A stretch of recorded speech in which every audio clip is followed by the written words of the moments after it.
Monolog ya? Monolog, karena gue jarang tertarik sama orang. Nah tapi khusus ini gue tertarik sebenarnya dari dulu. Cuman baru ada kesempatan dan baru ada waktunya. Jadi thank you banget nih waktunya di sini. Nah mungkin kita sebelum mulai gue tuh pengen ngulik sedikit. Lu kan dulu awalnya dokter kan? Benar sampai sekarang. Nah tapi sejarah lu untuk jadi seorang pedagang, kan waktu gue sempat dengar-dengar ya di beberapa podcast. Lu bilang dulu sempat susah, sempat makan mie juga dibagi juga pernah. Benar ya. Itu kenapa awalnya jadi pedagang? Waktu itu dagangnya apa aja waktu awal-awalnya? Gue penasaran sisi bisnisnya dulu nih. Kalau fakta itu adalah langsung straight to the point. Ya. Bisnis pertama kali aku umur semester 1, berarti 18,5 tahun. Itu real. 18,5 tahun. Iya, jadi usia 18 ke 19 di tahun 2009 akhir. Saat itu in fact aku ngerasa pada waktu aku masuk dokter ego dong, kayak wah ini jurusan dengan nilai tertinggi. Jadi kalau kita pada waktu itu kedokteran umum itu adalah jurusan dengan nilai paling tinggi kalau ujian masuk. Ya. Jadi masih ego akademik, Ursulin soalnya kan SMA, tahu kan Regina Pacis, jadi pengen masuk situ. Udah begitu masuk kita di brief di kuliah pertama dan aku baru ngerti ternyata jalannya itu maraton, panjang banget. Oke. Jadi S1 harus 3,5 tahun. Terus harus koas 2 tahun, belum kita harus internship dan harus spesialis. Aku anak tunggal nih. Bapak ibu, papa mamaku tuh orang bank, perbankan. Itu privilege pertama, itu yang nggak semua orang tahu ya. Aku ngomong di sini nih. Papa mamaku tuh orang keuangan dan sangat straight, apalagi papaku tuh dosen ekonomi. Oke, jadi orang bank dan juga dosen. Iya, dosen ekonomi. Jadi privilegeku di situ. Jadi akhirnya aku ngerasa, aduh nih kayaknya kalau maraton kayak gini, keburu orang tua aku mati, aku belum kelar-kelar. Itu realistis tuh. Oke. Jadi di semester 2 aku mulai dagang dan hal yang pertama aku jual itu power balance, Pak. Yang ini ya, yang dipakai di tangan itu ya. Iya, dan aku malah jadi distributor di Jawa Tengah. Nah itu gue pengen nanya nih, ini boleh juga sekali gue nanya ya. Power balance kan zaman kayak gue zaman SMP atau SMA waktu itu ada ya. Lu berapa sih? Sekarang 24. Gue 24. Anjir 10 tahun di bawahku. Iya 10 tahun. Lo udah kaya gitu mau ngapain di sisa hidup? Ya pantes lah, gabut banget.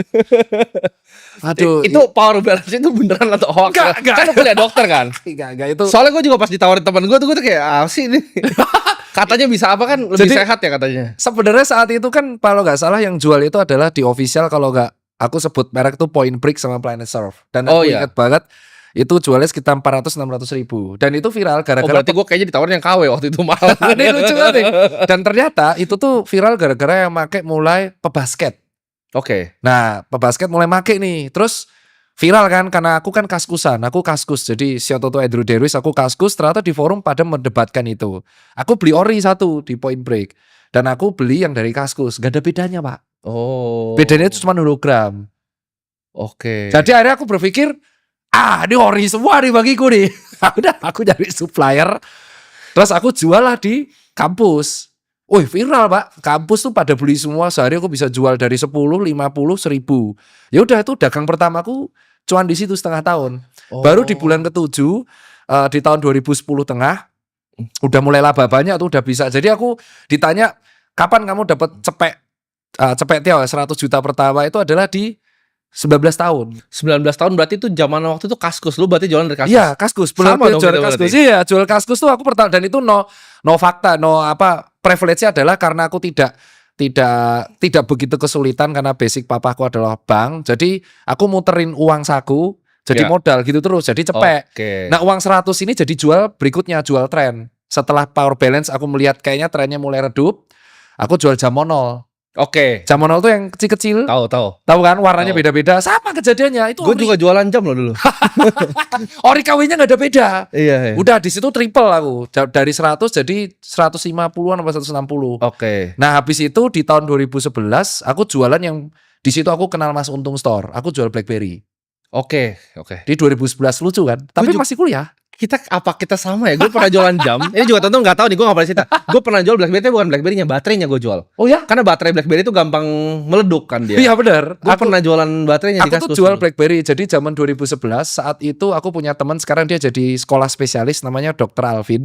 Saat itu kan BlackBerry itu belum menjadi sesuatu yang ada distributor utama. Saat itu baru TAM, ya kan? Nah akhirnya ya kita tuh order sendiri dari Alvin ini. Alvin itu order banyak, dia juga jual suplemen fitness.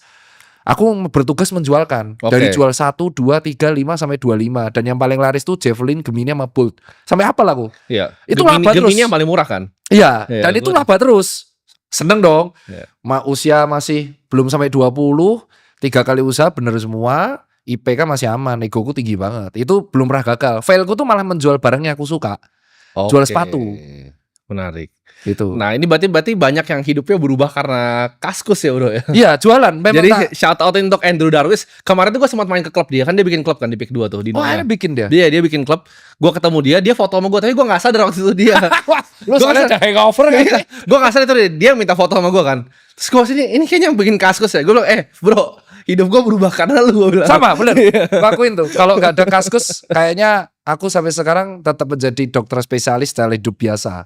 Kaskus tuh ngubah hidup karena aku belajar ilmu dagang, komunikasi sama sharing di sana. Dulu kan kalau kita dagang maksimal dibatasin sundul 3 kali. Iya. Nggak boleh kita nyepam. Iya. Terus supaya aman harus ngumpulin cendol. Betul. Cendol tuh nggak boleh komen pertama, kedua. Iya, ketua. Harus komen rapi satu-satu. Dan di situ aku mulai kenal Mas Untung. Mas Untung dulu di Jogja. Sekarang udah gede banget dia. Dia punya toko handphone. Saat itu ada 3. Aku kecil-kecil lah jual handphone. Jual kecil aja masih kayak gitu. Iya. Dan si Mas Untung ini seangkatan sama Renan Store sama PS Store. Oke. Nah, itu tapi gimana caranya waktu itu lu balance antara jadi pedagang? Kita ngomongnya pedagang ya waktu itu ya mungkin ya. Belum pengusaha seperti sekarang. Pedagang sama jadi seorang dokter. Waktu masih kuliah posisinya kan? Masih Dan kuliah. dokter kan salah satu kuliah yang orang bilang paling sulit. Lebih sulit dari hukum kan banyak yang bilang. Ini yang mungkin teman-teman nggak tahu. Jadi di sistem kuliah kedokteran itu sekarang nggak paket SKS. Dia pakainya blok. Jadi kayak kita udah dipaketkan. Dan kita udah tahu jamnya tuh dari jam 7 sampai jam 5. Dan bagiku saat itu aku ngitung nggak tahu, aku baca buku. Ada satu buku yang aku baca ini terpengaruh. Jadi pas kecil aku tuh baca buku namanya A Child Called It. Dan itu yang ngarang Dave Pelzer. Nah, di hari situ aku tahu bahwa kalau orang mau kaya, ini aku nggak tahu kalau pendapat kita berbeda. Tapi kalau sama ya puji Tuhan. Jadi kalau orang mau kaya itu dia harus mengeluarkan effort yang lebih daripada orang lain. Oke ya, nah orang normal saat itu melihat bahwa habis kuliah ya 9 to 5 pulang, garap tugas, tidur. Dan aku merasa saat itu hidupku kalau mau berubah ya aku harus mengeluarkan effort yang lebih. Dan effort lebih itu kugunakan buat dagang. Jadi ya 7 jam kuliah, 5 jam itu dagang, 2 jam itu bisa buat belajar, sisanya tidur. Jadi aku praktis tuh bisa setahun gak pulang Solo. Padahal mudikku cuma Solo. Solo Jogja tuh deket, kampungku Solo. Bisa gak pulang? Yang setahun aku bisa gak pulang. Tahun cuma sekali, pulang cuma sekali. Karena ngurusin dagang, COD sana sini. Oke. Nah itu kan waktu itu sempat lu transisi ke usaha cuci sepatu kalau gua nggak salah sampai ya itu 2013. Kan? 2013. Nah apa yang bikin pertama kali idenya usaha cuci sepatu itu? Inspirasi dari mana? Inspirasinya, jadi ini kan tadi aku bilang 3 kali usaha aku laba terus. Ya. Nah yang keempat ini ego. Jadi aku berpikir aku laba terus nih. 3 ini aku nggak suka. Aku suka sepatu. Dan saat itu aku bertugas pengen menjualkan barang yang aku suka, yaitu sepatu. Kebetulan sepatunya brandnya namanya Macbeth. Dan saat itu Macbeth viral banget. Sekarang udah comeback tapi gak seviral dulu. Dulu ada band-bandan namanya Blink 182 sampai sekarang masih ada. Jadi aku ngeborong Macbeth semua. Ternyata POV ku sebagai penghobi dan POV ku sebagai customer tuh berbeda. Jadi aku cenderung kulak, kalau orang bilang pedagang ya kulak.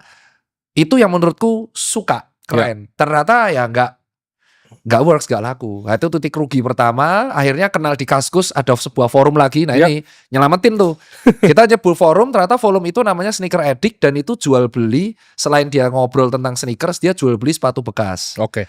Nah pas jual beli sepatu bekas, aku dapat nih customer pain point-nya. Ternyata kalau jual beli sepatu bekas, sepatunya itu gak dibersihin. Oke. Dan saat itu pembersih masih mahal. Terkenal di Jakarta, di Kemang doang yang bersihin sepatu. Ya udah di Jogja aku bersihin dari kos ke kos. COD masih ingat aku COD, dan COD-nya itu masih ada di depan 3 Second di Jalan Kaliurang. Nah awal puncaknya itu ya makanya kalau kita berusaha lebih pasti akan ada alam yang membantu.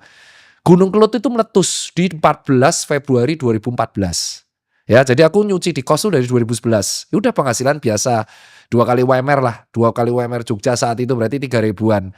Cukup lah buat nambah-nambah. Gunung Kelut meletus, abunya tuh ke Jogja. Aku tuh post foto before after di Instagram sama Twitter. Viral. Fotonya viral, ya udah the rest history. Habis itu aku September buat toko pertama, buat toko kedua, toko ketiga, dan aku setuju sama statementmu yang bilang kalau bisnis belum menjamin tete bengek, jangan ngajuin debt. Ya, sampai sekarang aku belum punya debt. Oke. Itu setuju Menarik. dulu.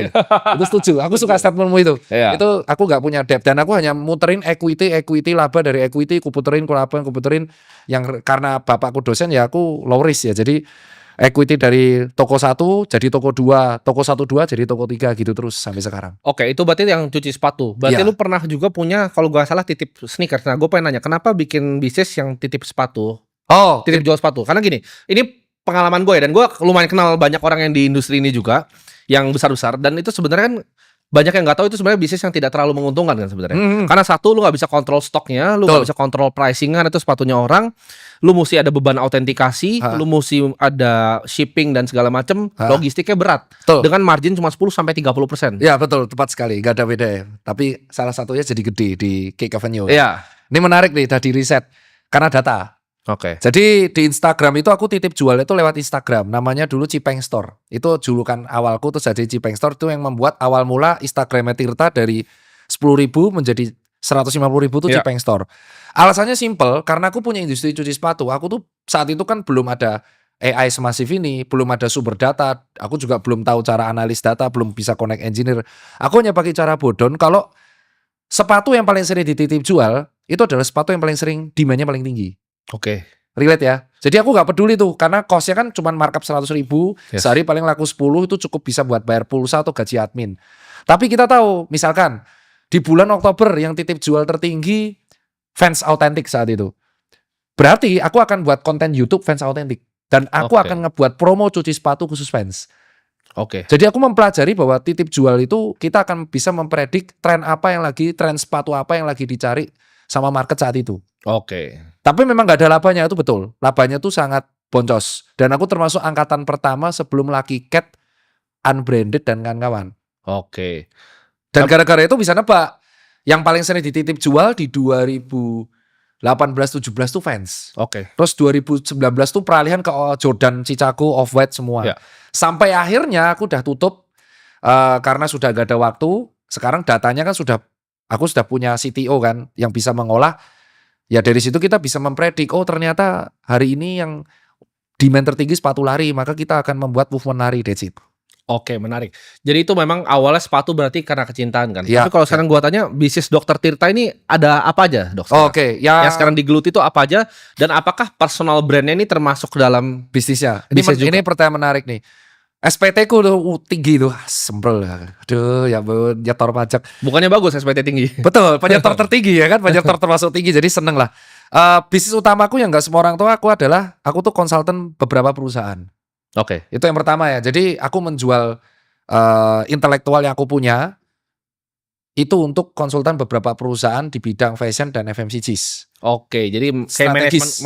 manajemen consulting lah. Iya, strategis lah. Itu yang pertama dan itu memang ya karena bayarannya hour ya dan itu karena ya itu alasan kenapa pajaknya jadi progresif gede banget. Jadi yang pertama adalah aku konsultan strategis manajemen di beberapa perusahaan dan itu real. Ada berjalan udah 4 tahun. Oke. Yang kedua itu adalah justru Susan Care-nya. Itu bisnis yang harus tetap akan ada karena itu bisnis yang settle lebih dari 12 tahun di aku. Iya.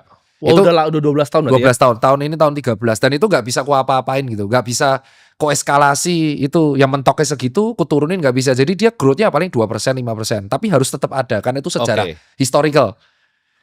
Bayi lah itu. Bayi itu nggak bisa. Itu ibarat Oke. kau punya anak pertama kau jual nggak mungkin. Oke. Itu harus ada. Terus yang ketiga itu aku ada yang namanya 4Wave. Dia itu marketing consultant. Jadi beda Oke. sama yang pertama ya. Kalau aku yang personal ini marketing consultant. Dia khusus ngurusi Itu bisnis. personal atau ada banyak konsultan lain? Kalau ini banyak konsultan lain. Itu khusus untuk skala bisnis yang di bawah 15M per tahun. Oke. Karena kan banyak UMKM yang small medium enterprise. Kalau bayar aku langsung nggak kuat, dia bayar perusahaan-perusahaan. Ya itu si 4Wave. Terus yang keempat itu adalah aku jual beli aparel. Jadi Oke. aparel brand lokal. Itu idealis. Itu bisnis rugi. Oke. Semua orang pengusaha pasti punya satu bisnis idealis yang rugi. Oke. Nah itu aku punya nih. Ini aku suka karena aku masih suka sepatu, aku masih suka koleksi outfit. Itu Ya. tokonya di Post Blok. Itu boncos tapi aku akan hidupkan terus karena aku bisa seneng aja ketemu customer memilih sepatu. Yang Oke. terakhir itu bisnis terkait profesi utama. Tidak aku suka tapi harus aku lakukan. Oke. Itu klinik wellness dan dermatologis. Oke. Karena aku suka sport, partnerku banyak dermatologis, kita membuat barang itu di Yogyakarta. Oke. Itu 5.